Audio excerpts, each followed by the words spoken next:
Sathya Sai Speaks, Volume 8, Chapter 24. Light the Lamps of Love, Part 1 of 2. Life on earth is, as on the ocean, ever restless, with the waves of joy and grief, of loss and gain, the swirling currents of desire, the whirlpools of passion, and the samooms of greed and hate. To cross the ocean, the only reliable raft is a heart filled with love of God and man. Man is born for a high destiny as the inheritor of a rich heritage. He should not fritter his days in low pursuits and vulgar vanities. His destiny is to know the truth, live in it and for it. The truth alone can make man free, happy and bold. If he is not prompted by this high purpose, life is a waste, a mere tossing on the waves, for the sea of life is never calm. Man seeks to earn contentment and joy by subjugating the forces of nature to his fragile will. But all efforts to establish mastery over Prakriti, nature, or command it, or employ it for his personal aggrandizement are bound to fail, or is certain to recoil on man with deadly impact. In India, the story of the Ramayana is well known. In that story, Ravana coveted Sita, daughter of earth, that is to say, nature. He did not evince any attachment to the Lord of nature, that is to say, Rama, God. He sought to gain nature, not the master of nature, Rama, the husband of Sita. The penalty he paid was terrible. He perished in the flames of his own foolish passion. The vast empire he built up so laboriously lay in ruins. He fell amidst the corpses of the heroes who had rendered him unswerving loyalty. Ravana was a great scholar. He had climbed the highest pinnacle of asceticism and won many supernatural powers. But since he did not bend before the master of Prakriti, nature, he suffered irreparable damnation. Walk sunward to escape from shadows of Maya. When his steps are directed towards God, man has no reason to fear, but when they are turned away from him, fear haunts him at every turn. God is the source of the highest joy. People yearn for joy, but they accept as genuine the counterfeit joy given by the senses. No one knows that nature is but the vesture of God. There is nothing real except He. When the morning sun is above the horizon and you walk away from it towards the west, your shadow lengthens and struts before you. That shadow is Maya, the primal illusion, the basic ignorance. It deludes and hides truth and clothes it in the costume of falsehood. To discard Maya and escape from its shadow, you have to walk sunwards. Then the shadow will fall behind you. When the sun, the source of reason and intelligence, climbs higher and higher, the shadow becomes shorter and smaller, until at last, when he is right on top, the shadow, Maya, crouches at your feet, surrendering to you. You can trample on it. So too, when your intelligence is supreme, Maya cannot cast her evil spell on you. The Gayatri hymn of the Vedas, recited thrice a day by millions, asks for the awakening of the intelligence, so that when it brightens like the sun at its zenith, the smoke of delusion is destroyed, Then the waves of indecision and decision that confound, contradict, and confuse are stilled. This is the process of yoga, or the arrest of the wandering mind, as Patanjali defined it centuries ago. Bhakti is a continuous condition of the mind. Bhakti is also a yoga, a process of eliminating the mind or transforming the mind into an instrument for realizing God. Bhakti, however, has been watered down into a routine ritual, like turning the beads of a rosary, squatting a specified number of hours before an image, offering of incense, waving of lights, ringing of bells, dipping in holy waters, or climbing hills to reach shrines. These are acts that quieten some urges and quicken others, which may or may not be congenial. Bhakti is not a penitential uniform that can be put on or off, as occasion demands. The constables on duty here wear uniforms, complete with ribbons and medals, but when they reach home after their hours of duty, they take it off and wear other dresses. Devotion cannot come upon you during stated hours and fall off when you relapse into normalcy.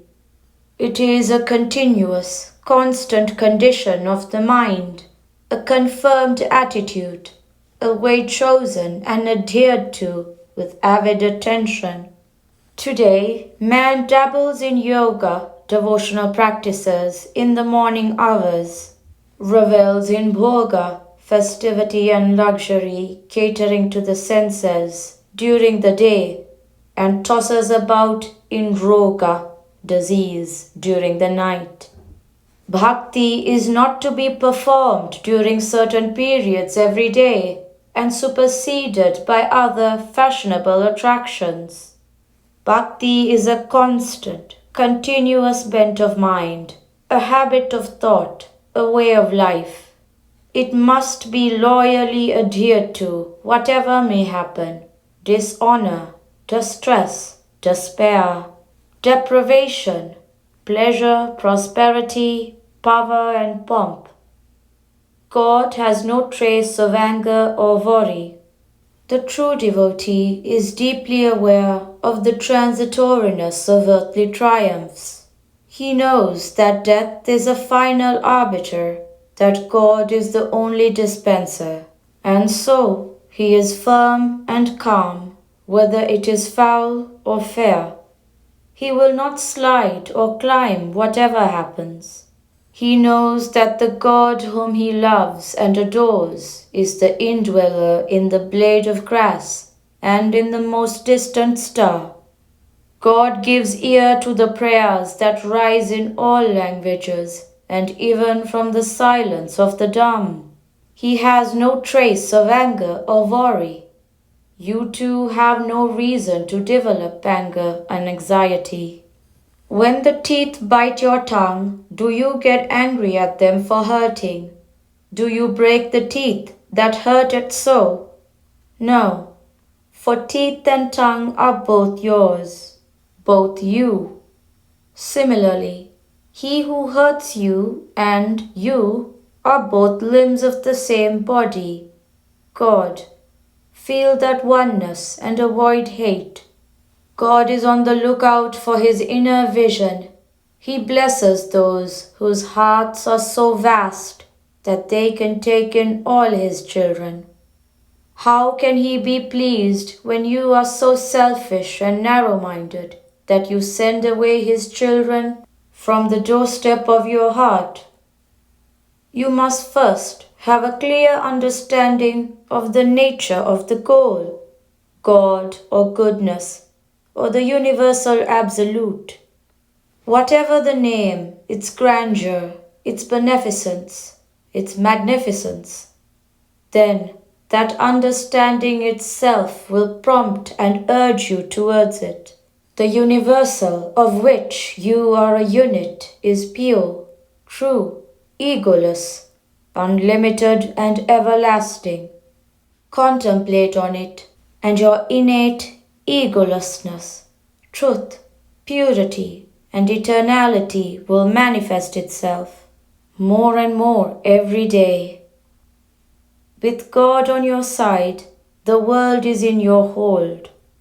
You may have accumulated riches, acquired deep scholarship, and achieved health and strength, but unless you have gained, in addition, a vision of the Supreme Sovereign and an aspiration to be ever in ecstasy with that vision, all that has been garnered by you is mere lumber. Indians have a great epic, the Mahabharata, which describes a war between the Kauravas and the Pandavas. The Kauravas had superior financial and military resources. They approached Krishna, the incarnation of the Lord, for help, but they were content to receive from him a large army and a huge quantity of hardware. The Pandavas sought from Krishna only his grace. The Lord agreed. He came over to their side, alone and unarmed. He held just a whip and drove the reins of Arjuna's chariot. That was all. But that was all that was needed for victory. The Kauravas were defeated to the uttermost.